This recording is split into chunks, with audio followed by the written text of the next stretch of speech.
In this video, we are going to see how we can record a sales order in QuickBooks Online, and it's very simple. Just click on the right hand corner at the top which says add new, and under the customer section we have the sales order right here. Click here. Now once we are in here, you will see and notice that all of the templates look exactly the same, only we need to enter the customer name and rest all the template is same. So order number is 25. I'll just mention the order number 25. Date of transaction is 13th of January. I'll just write here 13th of January. Make sure that you have selected the right date according to the date sequence, which is DDMMYY, date first, then month, then year. Customer is Albert. Bill to and ship to address. That means the customer head office might be at some different place and the items that he want to be shipped is in their warehouse. So ship to address can be mentioned here. And let's mention the products now. First item is Corolla windscreen.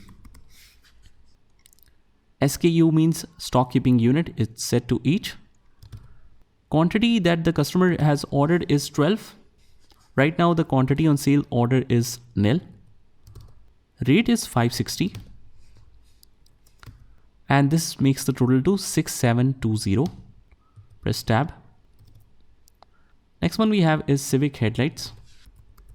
Civic headlights. Quantity is 10, rate is 210. This makes the total to 2100.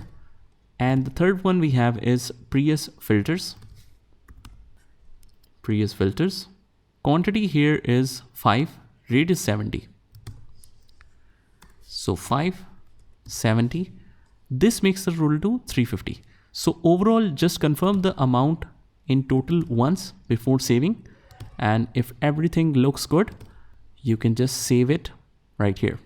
Now I don't need to check any kind of journal entry because this is a non-financial transaction. That means the customer has just ordered the items and we haven't supplied anything yet. So it doesn't affect the accounts. It's just an order and it will only affect the accounts once the order is delivered. So no need to check the journal entry. Click save. So let's save it, or we can click on this arrow sign and click on save and close. So that's how we can book the sales order in QuickBooks Online.